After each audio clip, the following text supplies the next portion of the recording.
Assalamualaikum warahmatullahi wabarakatuh. Waalaikumsalam Waalaikumsalam warahmatullahi warahmatullahi wabarakatuh. wabarakatuh. Apa kabar anak sekalian? Baik, Alhamdulillah Pak. baik, Pak. Sudah sarapan semuanya kan? Sudah, Pak. Sudah, Pak. Alhamdulillah. Jadi sebelum kita memulai pelajaran, alangkah baiknya kita terlebih dahulu mensterilkan pikiran supaya ilmu itu cepat dapat tertangkap. Bisa dibiasakan kan sarapan dulu? Bisa, Pak. Baiklah, sebelum kita mulai pelajaran, terlebih dahulu saya akan mengabsen anak-anak sekalian. Bagi yang Bapak panggil namanya, bilang hadir ya. Baik, Pak. Abi Karami, Hadir, Pak. Alpi Melina Pulungan, Hadir, Pak. Azhari Munte, Hadir, Pak. Fahmi Idris Harahap, Hadir, Pak. Zulkifli,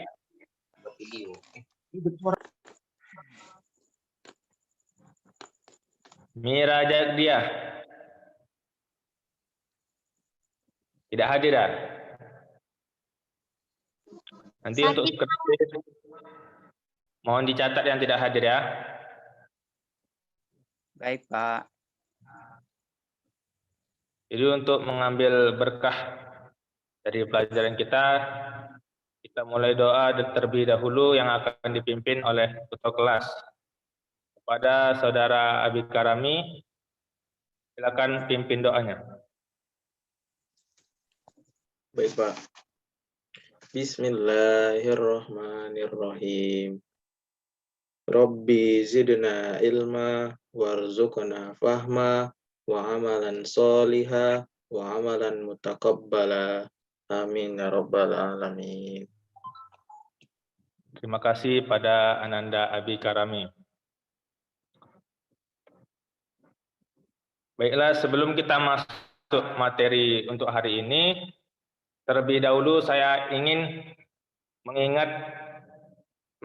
tahu bagaimana jauh pengingatan anak-anak sekalian dari materi kemarin tentang hijrah Rasulullah di Madinah. Yang pertama, saya akan bertanya kepada Ananda Alpi Melina Pulungan. Coba jelaskan pengertian hijrah menurut istilah dan bahasa. Baiklah, saya akan mencoba menjawab. Hijrah secara etimologi adalah kata yang berasal dari bahasa Arab yang berarti meninggalkan, menjauhkan dari dan berpindah tempat. Arti hijrah menurut istilah, apabila yang dimaksud dengan pengertian hijrah adalah berpindahnya seorang dari suatu tempat ke tempat yang lain atau dari suatu daerah ke daerah yang lain yang mempunyai tujuan untuk kebaikan. Bagus jawabannya. Selanjutnya kepada Ananda Abi Karami. Coba jelaskan kenapa Rasulullah hijrah ke Madinah. Apa tujuannya? Tujuannya, Pak, Nabi itu hijrah ke Madinah karena adanya intimidasi dan penyiksaan yang dilakukan oleh kaum kafir Quraisy terhadap sahabat, sehingga Nabi tidak tahan melihat penderitaan itu. Jadi pada waktu hijrah ke Madinah itu, masyarakat Madinah sangat terbuka dan menyambut kedatangan Nabi Muhammad dengan senang hati, sehingga penduduk Madinah disebut dengan kaum Ansor, yaitu orang yang membantu Nabi dan para sahabat yang ikut hijrah ke Madinah. Sementara sahabat yang ikut hijrah disebut kaum Muhajirin. Jadi, Pak, karena itulah umat Islam itu hijrah ke Madinah. Bagus jawabannya. Terima kasih pada Ananda Abikarami dan Alfi Pulungan. Terima kasih kembali, Pak. Sama Pak. Jadi telah kita ulangi sedikit tentang materi semalam, yakni tentang hijrah Nabi di Madinah. Selanjutnya kita akan masuk materi tentang pola dakwah Nabi Muhammad SAW di Madinah. Jadi untuk poin-poin materi hari ini kita akan mempelajari tentang langkah-langkah dakwah Nabi Muhammad di Madinah. Yang kedua, metode dakwah Nabi Muhammad SAW dalam membangun perekonomian Madinah. Dan yang terakhir, faktor pendukung kesuksesan dakwah Nabi Muhammad di Madinah. Untuk itu langsung saja saya akan menjelaskan materinya. Jadi untuk Ananda dan Adinda sekalian, mohon kiranya didengarkan supaya paham. Ngerti? Baik, Pak. Mengerti, Pak. Jadi untuk mengetahui lebih luas mengenai pola dakwah Nabi Muhammad SAW di Madinah hingga mencapai kesuksesan dakwah di Madinah, saya akan menjelaskan 3 poin. Yang pertama, tentang langkah-langkah dakwah Nabi Muhammad di Madinah. Jadi, Nabi Muhammad SAW tiba di kota Madinah pada tahun 622 Masehi atau pada tahun 11 Hijriah. Kehadiran Nabi Muhammad dan umat Islam di kota Madinah menandai zaman baru bagi perjalanan dakwah Islam. Umat Islam di kota Madinah tidak lagi banyak mendapat gangguan dari masyarakat kafir Quraisy. Karena apa? Karena mereka mendapat perlindungan dari penduduk Madinah yang Muslim. Lanjut, dengan diterimanya Nabi Muhammad dan umat Islam oleh masyarakat Madinah, maka Nabi Muhammad SAW memberikan gelar kepada umat Islam Madinah dengan sebutan kaum Ansor, yaitu kelompok masyarakat yang menjadi penolong. Sementara umat Islam yang datang dari Mekah diberi nama kaum Muhajirin. Jadi untuk sebutan kaum Ansor dan kaum Muhajirin itu perlu kita ingat anak-anak ya, supaya kita tahu apa sejarah dari kaum Ansor dan kaum Muhajirin. Hijrah Nabi Muhammad SAW merupakan cara membangun masyarakat baru sesuai ajaran Islam. Selain perintah dari Allah Subhanahu wa taala, hijrah Nabi ke Madinah dikarenakan masyarakat Madinah atau Yasrib, kabilah Aus dan Kharaj mengharapkan kedatangannya sesuai baiat mereka di Aqabah 1 dan Aqabah 2. Setelah datang ke Madinah, Nabi Muhammad menentukan prioritas utama dalam rangka membangun masyarakat baru. Adapun prioritas pertama ialah membangun masjid. Yang dilakukan Nabi Muhammad setibanya di Madinah ialah membangun masjid. Ya, masjid dibangun di atas tanah milik kedua anak yatim yang bernama Sahal dan Suhail.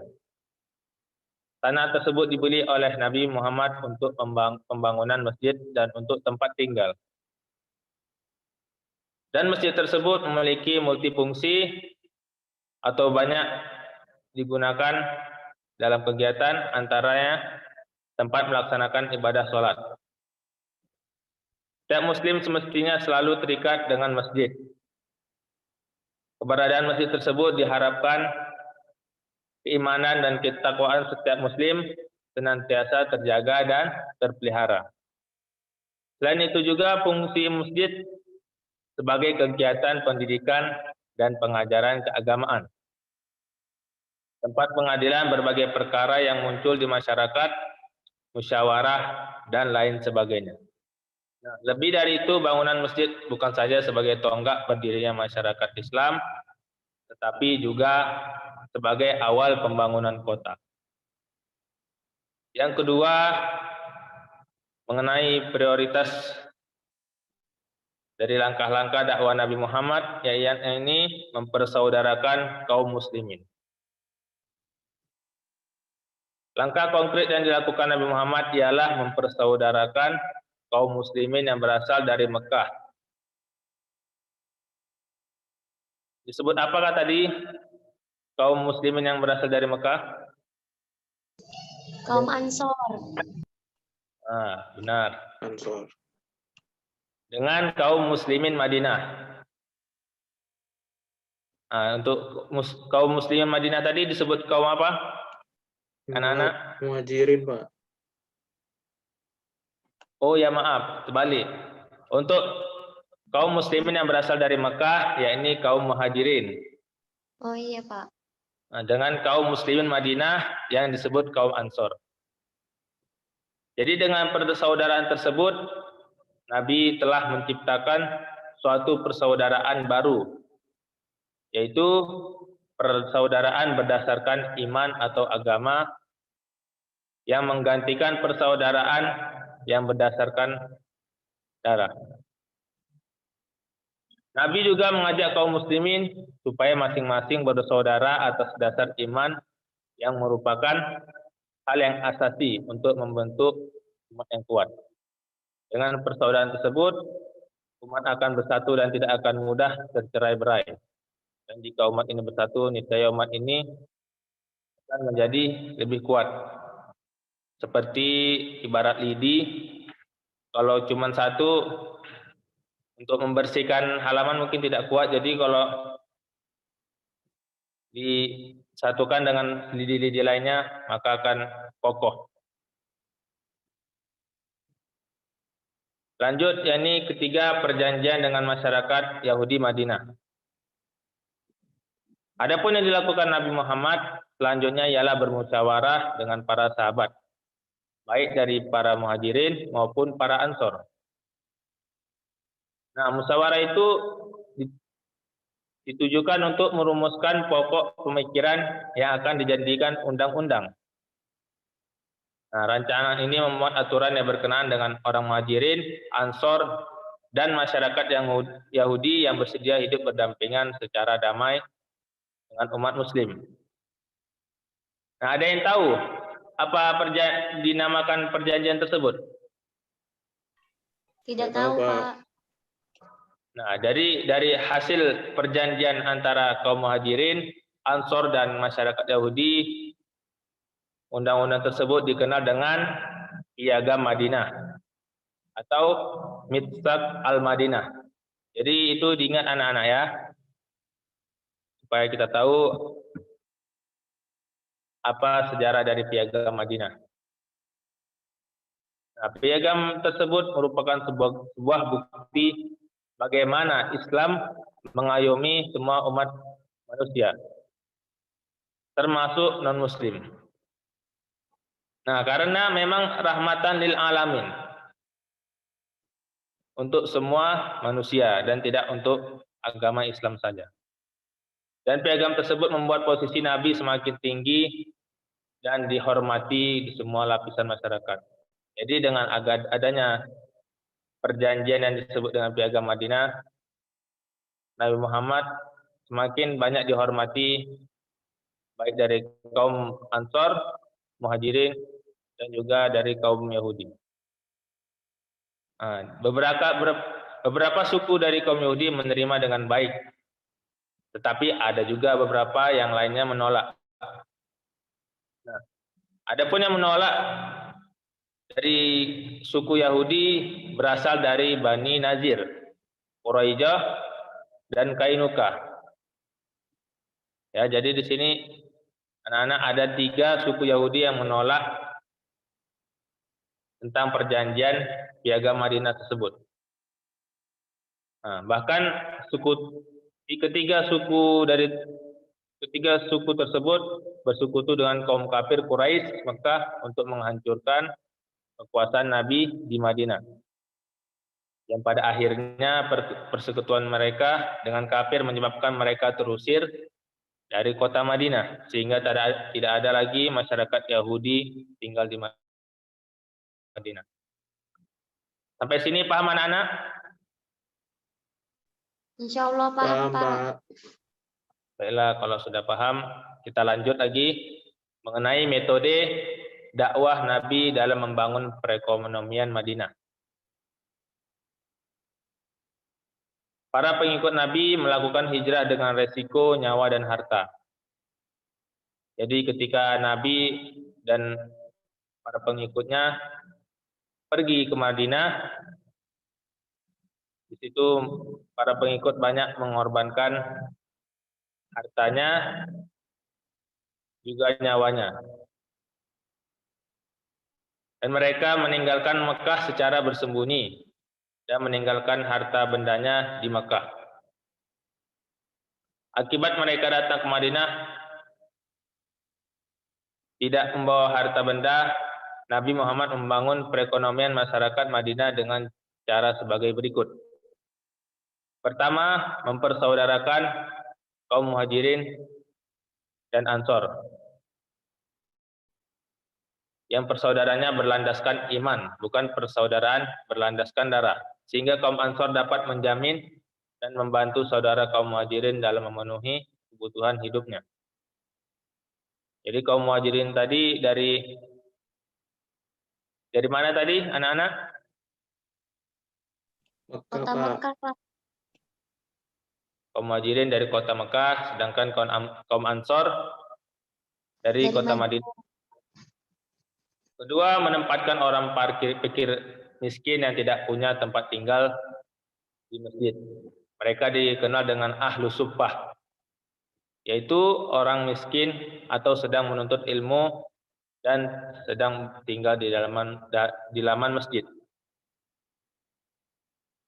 Selanjutnya, bekerja sama dengan kaum Ansor menciptakan lapangan pekerja bagi kaum Muhajirin. Kaum Muhajirin juga tidak mau menjadi beban terus bagi kaum Ansor, sehingga adanya lapangan kerja memberikan mereka untuk memperoleh nafkah dengan hasil keringat sendiri. Jadi anak-anak, walaupun kaum Ansor menerima dengan baik dan juga menyisihkan hartanya sebagian, kaum Muhajirin juga tidak ingin terus diberi harta dengan cuma-cuma atau pangan dan makan lah. Sehingga mereka menciptakan lapangan kerja supaya menghasilkan pendapatan melalui perekonomian. Selanjutnya, Nabi Muhammad menganjurkan bagi kaum Muhajirin mempunyai pengalaman dagang. Nah, perekonomian ini dengan usaha dagang dan modal sebagai dagang. Anjuran ini sesuai dengan profesi kaum Muhajirin ketika mereka tinggal di Mekah. Selanjutnya, bagi kaum Muhajirin yang tidak mempunyai modal, Nabi menganjurkan mereka bekerja sebagai petani. Karena Madinah dikenal dengan tanah subur dan memiliki hasil pertanian yang bagus, terutama buah kurma dengan berbagai jenisnya. Nah, lanjut, setelah menerima perintah zakat, pembinaan perekonomian umat Islam lebih mendapat perhatian. Nabi Muhammad lalu mengefektifkan zakat dan memperkuat jalinan antara pemberi zakat dan penerima zakat. Jadi pada hijrahnya Nabi ke Madinah, disitulah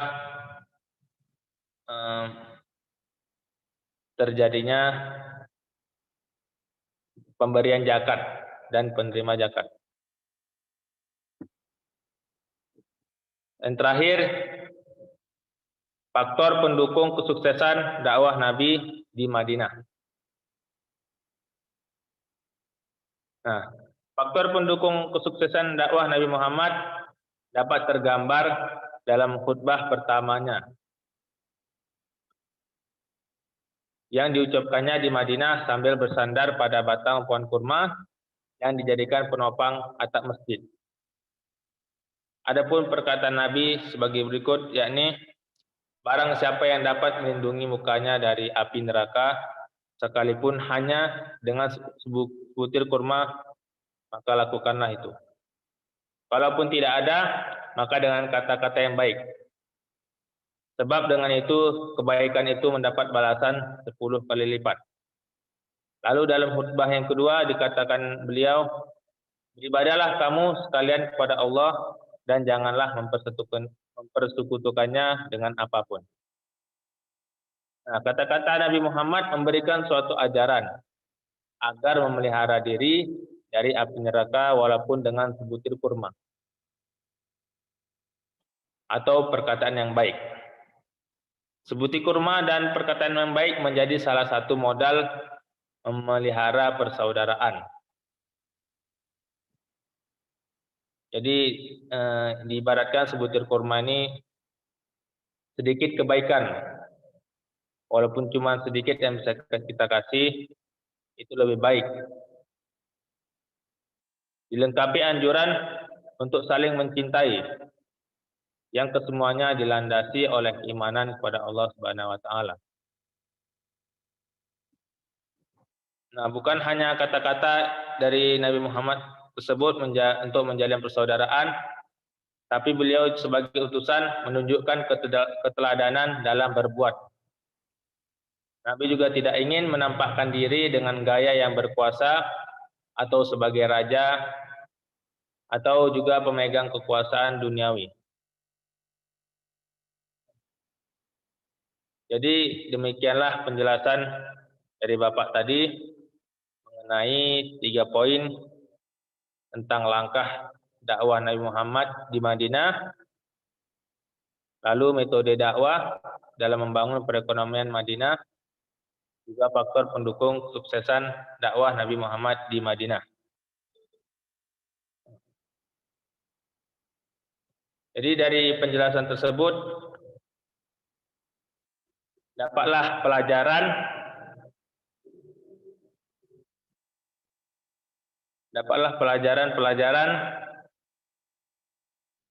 yang kita ambil untuk saat ini. Yang pertama tadi seperti perdagangan, mempererat tali silaturahmi sesama muslim, dan selalu ingat kepada Allah Subhanahu wa taala dan melakukan kebaikan-kebaikan dilandaskan dengan keimanan pada Allah Subhanahu wa taala. Bagaimana Ananda sekalian? Apakah sudah paham?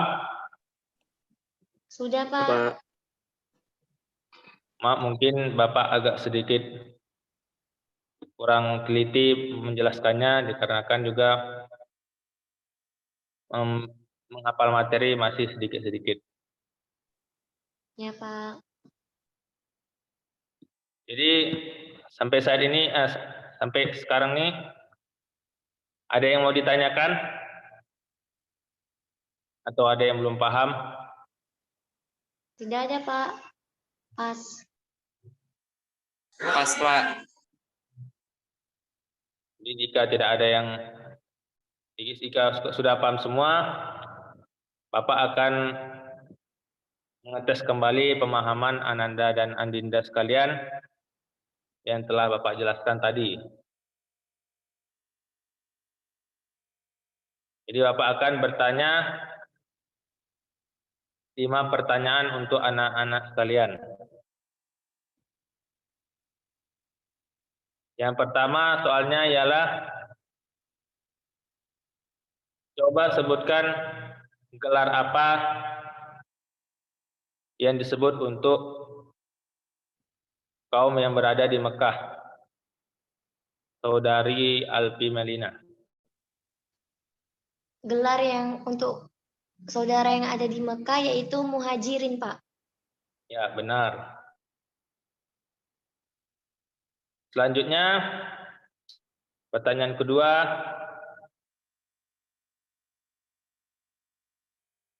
Dari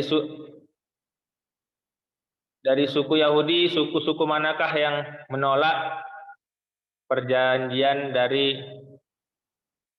Undang-Undang Piagam Madinah? Saudara Zulkifli, coba sebutkan.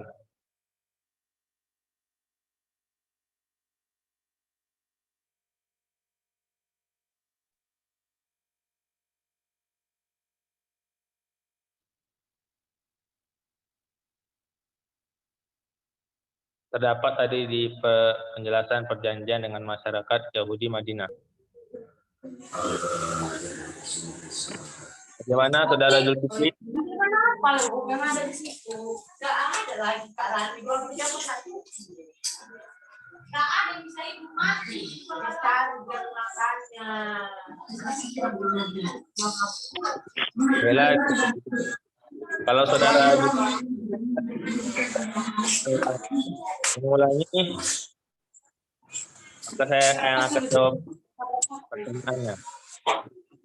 Jadi dari suku Yahudi yang menolak ada 3. Yang pertama dari Bani Nazir, yang kedua dari Bani Quraisyah, yang ketiga dari Bani Kainuka. Jadi ingat ya anak-anak, ini akan masuk pertanyaan untuk materi selanjutnya. Baik, Pak. Ada 2 pertanyaan. Pertanyaan ketiga. Untuk pertanyaan ketiga,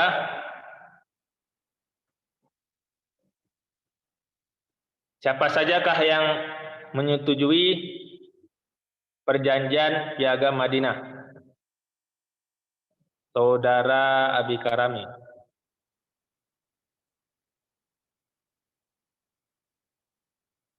Dari kaum apa saja tadi?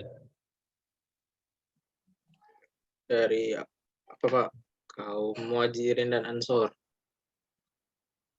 Satu lagi.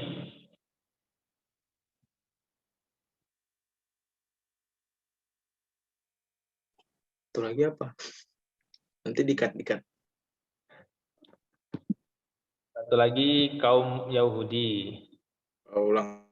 Nah, juga masuk di rapat dari musyawarah perjanjian tersebut. Ini Pak, kaum Muhajirin, kaum Ansor, sama kaum Yahudi Pak. Ya, benar.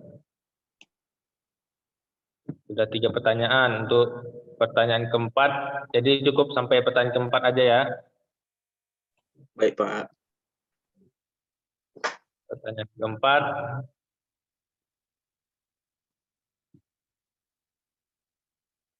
Setelah menolak kaum Yahudi, kaum apakah yang diajak kerjasama oleh kaum Yahudi untuk menghancurkan kekuasaan Nabi Muhammad SAW di Madinah? Saudara Fahmi Idris.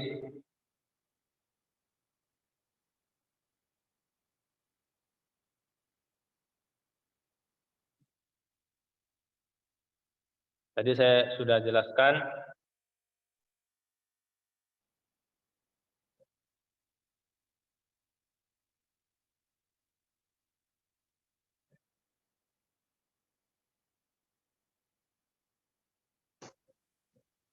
Kami kendala sinyal, Pak. Oh, kendala sinyal ya. Jadi siapa yang tahu jawabannya? Dengan kaum apa kaum Yahudi bekerja sama untuk menghancurkan kekuasaan Nabi, yang pada akhirnya mereka menyebabkan mereka terusir dari kota Madinah. Bella, jika tidak ada yang tahu, ya kaum Yahudi bekerja sama dengan kafir Quraisy untuk menghancurkan kekuasaan Nabi. karena kan tidak suka akan kehadiran Nabi di kota Madinah.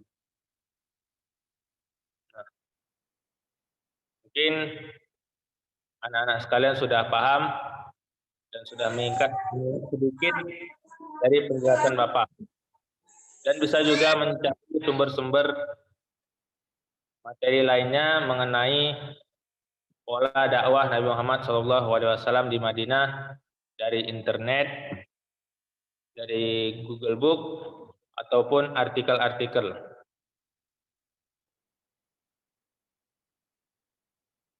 Jadi nanti untuk materi selanjutnya agar dibaca sebelum kita memulai pelajaran tersebut ya, Baik, supaya Pak. bisa lebih mengingatkan. Jadi karena telah berakhir materi yang telah Bapak sampaikan, maka kita padakan pelajaran kita hari ini cukup sampai di sini. Jika ada yang belum paham nanti bisa tanyakan kepada teman-teman yang sudah paham ya. Baik, Pak. Pak. Baiklah, kita tutup pelajaran kita hari ini dengan lafaz hamdalah. Alhamdulillahirabbil alamin. Saya akhiri wabillahi taufiq wal hidayah. Assalamualaikum warahmatullahi wabarakatuh. Waalaikumsalam warahmatullahi wabarakatuh. Terima kasih, Pak. Sama-sama.